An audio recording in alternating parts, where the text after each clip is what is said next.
Hello everyone. तो आज मैं आपको डॉक्टर मीनाक्षी से मिलाना चाहती हूँ। मैम कुछ अपने बारे में इंट्रोड्यूस करें। मैं बस एक बात बताऊंगी, मीनाक्षी मैम एक वर्किंग वुमेन है। आगे हम मैम से सुनते हैं कि वो अपने बारे में क्या बताती हैं। जैसा कि अंकिता मैम आपको पता है, मैं पेशे से एक पशु चिकित्सक हूँ। मध्य प्रदेश शासन में कार्य करती हूँ और बाकी आपके जिम आती हूँ। मैम ये सीरीज बेसिकली मैंने इसलिए बनाई है कि हम जो भी लोग हेल्दी लाइफस्टाइल अपनाते हैं उनके बारे में उनके एक्सपीरियंसेस जानें। तो सबसे पहले मैं आपसे आपका दिनचर्या जानना चाहती हूँ। आपका डेली रूटीन कैसा रहता है? मेरा डेली रूटीन यूजुअली सुबह 5:30-6 के करीब शुरू होता है। सुबह उठ करके वही अपना चाय वाय पीना, उसके बाद ब्रेकफास्ट करना, ऑफिस की तैयारी। उसके बाद 10 बजे करीब ऑफिस निकल जाते हैं। शाम के 6 बजे तक ऑफिस रहता है। उसके बाद 6 बजे के बाद एक्सरसाइज के लिए जिम जाते हैं। वहाँ से 7:30-8 बजे तक घर आते हैं। डिनर विनर करके फिर 10:30-11 बजे तक सो जाते हैं। यही डेली रूटीन है।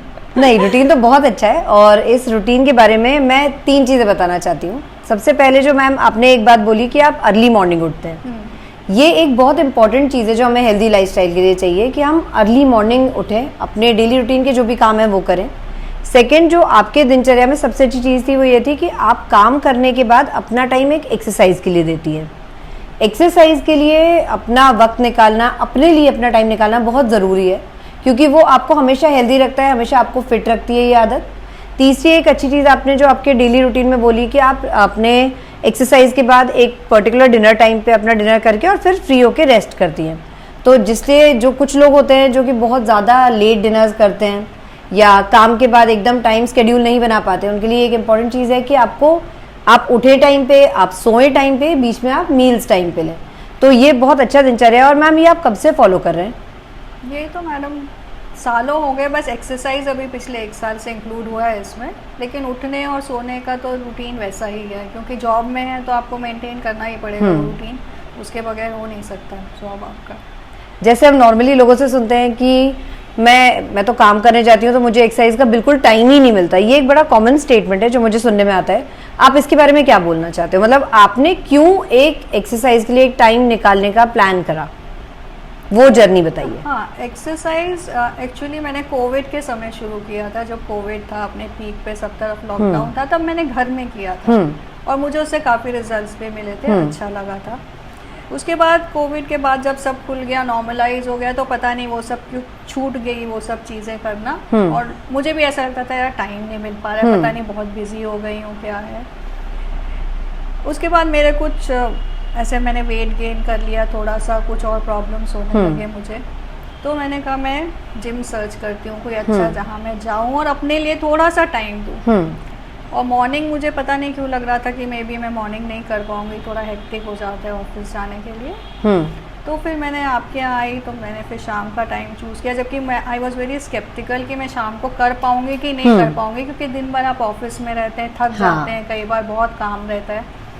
लेकिन फिर वहाँ जाने के बाद मुझे बहुत ही अच्छा लगने लगा। शाम को जो 1-1.5 घंटा वहाँ पर रहता है, उसके बाद मुझे लगता है कि मैं थकने के बजाय शायद वहाँ से फ्रेश होकर के आती हूँ कि मुझे बहुत अच्छी नींद आती है, आई फील एनर्जाइज्ड और ऐसे रिचार्ज टाइप का लगता है मुझे जाकर के। नहीं, बहुत अच्छी चीज़ है कि आपने एक्सरसाइज को एक रूटीन में करा ऐड और उसके बाद फिर आपने उसकी आदत बनाई बेसिकली। अब आप मुझे बताइए कि जैसे आपने इतने टाइम, आप बोल रहे हैं आप 1 साल से वर्कआउट कर रहे हैं, एक्सरसाइज के क्या फ़ायदे हैं? एक्सरसाइज का सबसे बड़ा फ़ायदा तो ये कि आपकी हेल्थ बहुत इम्प्रूव होती है। बिल्कुल। उससे भले ही आपका वेट लॉस हो या ना हो, कई लोग एक्सरसाइज करते हैं तो उनका इमीडिएट हो रहता है कि नहीं हमें महीने भर में वेट लूज़ करना है, हमें 10 किलो लूज़ करना है, 15 किलो लूज़ करना है। वो नहीं, वो चीज़ इमटेरियल है मुझे लगता है। क्योंकि मैंने खुद अपने केस में देखा कि आज से 1 साल पहले मैंने ब्लड टेस्ट कराए थे अपने, जो मैं हर साल रेगुलरली कराती हूँ, तो बहुत ज़्यादा गड़बड़ थे। मेरा कोलेस्ट्रॉल बढ़ा हुआ था, मेरे को हाइपरथायराइडिज्म है, काफ़ी सालों से है, लेकिन वो भी उस वक्त मेरा थोड़ा गड़बड़ा आया था रिपोर्ट। मेरा यूरिक एसिड बढ़ा हुआ था और भी मेरे ब्लड पैरामीटर्स जो थे काफ़ी गड़बड़ थे। लेकिन अभी लास्ट मंथ ही मैंने अपने ब्लड टेस्ट कराया तो आई एम सो हैप्पी कि मेरे सारे टेस्ट बहुत ही नॉर्मल, बहुत ज़्यादा नॉर्मल है। इवन इतने नॉर्मल है कि डॉक्टर ने कई सारी मेडिसिन उसमें से कम कर दी हैं उनकी डोजेज। ये बहुत अच्छी चीज़ है कि जनरली सब लोग एक्सरसाइज करते हैं कि जैसे हमारे पास भी लोग आते हैं, उन्हें लगता है कि मैं इतने टाइम से एक्सरसाइज कर रही हूँ, मेरा रिड्यूस नहीं हो रहा, तो आप कुछ ऐसा प्लान बनाओ कि तुरंत मेरा 2-4 किलो कम हो जाए, या मेरे यहाँ शादी है तो मुझे उसके लिए पतले होना है। लेकिन हमें एक चीज़ ध्यान में रखना, एक बात ध्यान में रखना बहुत ज़रूरी है, एक्सरसाइज पार्ट ऑफ लाइफ होने चाहिए, डेली रूटीन में होना चाहिए। हम डेली एक्सरसाइज करते हैं, हम डेली खाते हैं, हम डेली नहाते हैं, हम डेली सोते हैं, यही चीज़ हमें एक्सरसाइज और वर्कआउट के लिए अपनी बॉडी में रखनी चाहिए, अपने दिनचर्या में इसको शायद ऐड करना चाहिए। और जैसे मैम आप वर्कआउट कर रहे हो, अब आप घूम भी रहे हो, आप अपना डेली रूटीन भी फॉलो कर रहे हो, आप अपने रेजुविनेशन या रिक्रिएशन के लिए क्या करते हैं? रिक्रिएशन के लिए यूजुअली हॉलीडेज़ के दिन ही टाइम मिलता है, तो मैं शुरू से ही मैं ट्रैकिंग वगैरह के लिए जाती थी, आज भी जाती हूँ यदि ट्रैकिंग का कोई ऐसा इवेंट चल रहा होता है। या भोपाल एक बहुत ही कल्चरली कहना चाहिए साउंड सिटी है, या कुछ ना कुछ कार्यक्रम होते रहते हैं, तो कभी कोई नाटक देखने चले गए, कोई म्यूजिकल प्रोग्राम देखने चले गए, तो यही सब एंटरटेनमेंट। और टीवी तो है ही है, क्या OTT प्लेटफॉर्म्स तो हैं ही आज के ज़माने में, बिल्कुल कोई डाउट नहीं है उसमें।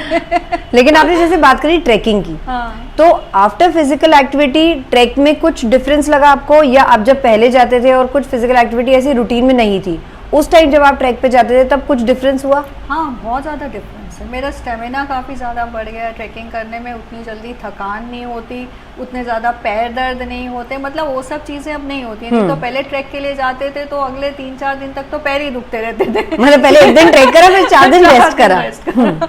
वो चीज़ अब नहीं है, क्योंकि एक्सरसाइज करने से क्या आपकी मसल्स ऑब्वियसली बहुत स्ट्रांग होती हैं, जैसे जैसे आप एक्सरसाइज करते रहते हैं, तो वो एक बहुत एडवांटेज है मुझे ट्रैकिंग में। नहीं, ये बहुत अच्छी चीज़ है। अब मुझे एक लास्ट सवाल मेरा आपसे ये रहेगा कि जैसे जनरली लोग एक्सरसाइज करते हैं तो कहते हैं मुझे कोई सी भी ऐसी स्ट्रिक्ट डाइट दे दो, या मुझे इंटरमिटेंट फास्टिंग पे भेज दो कि मैं बस वेट रिड्यूस कर लूँ। आपकी पूरी जर्नी में आपके क्या डाइटरी चेंजेस रहे? देखिए मैम, मेरा पहले तो ये था ही नहीं, शायद मैंने आपसे भी ये चीज़ कही थी कि मुझे वेट लॉस नहीं है, बहुत ज़्यादा मेरा कोई उसमें गोल नहीं है वेट लॉस का, मुझे अपनी ओवरऑल हेल्थ इंप्रूव करनी है, वही मेरा टारगेट शुरू से रहा है। और मुझे लगता है मैंने बहुत ज़्यादा वेट लूज किया भी नहीं है, शायद 2-3 किलो हार्डली मैंने किया होगा तो किया होगा। लेकिन एक चीज़ जो बहुत ज़्यादा मतलब नोटिसेबल है, और मेरे सारे फ्रेंड्स और रिलेटिव्स भी उस चीज़ को नोटिस करते हैं और कहते भी हैं मुझसे, एक तो मेरा इंच लॉस बहुत ज़बरदस्त हुआ है, बहुत ज़्यादा मेरा इंच लॉस है, और दूसरा उनका कहना कि मेरा पॉस्चर बहुत इम्प्रूव हुआ है, बिल्कुल एक्सरसाइज रेगुलर एक्सरसाइज करने से उसमें बहुत ज़्यादा इम्प्रूवमेंट आया है। और एक चीज़ और है कि आप हमेशा एक्टिव रहते हैं, वो जो एक इनएक्टिव स्टेट में रहते थे कि अरे पड़े हुए हैं कुछ नहीं कर रहे, तो वो चीज़ सब ख़त्म हो गई है। जहाँ तक डाइटरी उसकी बात है, मैंने कुछ बहुत ज़्यादा रेगुलेशन नहीं किया। हाँ, मुझे पता है क्योंकि आपको पता है आपको रोज मीठा चाहिए। हाँ, मुझे रोज मीठा चाहिए। बस ये है कि मैंने थोड़ा बहुत अपना प्रोटीन इंटेक बढ़ाया है। जैसे मैं एग्स पहले लेती थी, लेकिन बहुत कम लेती थी कि हफ्ते में एक बार लिया या 10 दिन में एक बार लिया। अब ऐसा कि हफ्ते में 4 दिन में एग्स लेती हूँ, या स्प्राउट्स खा रही हूँ मैं ब्रेकफास्ट में, या कुछ चीले बना के खा रही हूँ, इस टाइप की चीज़ें मैंने उसमें इंक्लूड करी हैं। और जैसे मैं लंच भी करती हूँ तो पहले खाली गेहूं के आटे की रोटी खाती थी, तो अब मैं बाजरा या ज्वार या रागी इस सब की कोई भी एक चीज़ की रोटी खाती हूँ। चावल मेरा शुरू से बहुत कम रहा है, हफ्ते में 2 दिन या 3 दिन चावल, थोड़ा सा वो भी, ऐसा कुछ बहुत नहीं है। और डिनर में यूजुअली ट्राई करती हूँ कि कुछ प्रोटीन ही लूँ तो अच्छा है। जैसे चने रहते हैं, उनको बॉईल करके एक चाट टाइप बना ले उसकी, या ग्रीक योगर्ट है उसमें कुछ वेजिटेबल्स वगैरह डाल के, या सॉरी मैं आपको इंटरप्ट करना चाहती हूँ, पर मैं ये बताना चाहती हूँ कि मैम से अपन रेसिपीज भी ले सकते हैं क्योंकि मुझे सुनते सुनते भूख लगने लगी, कुछ ना कुछ रेसिपीज भी निकल के आ रही हैं।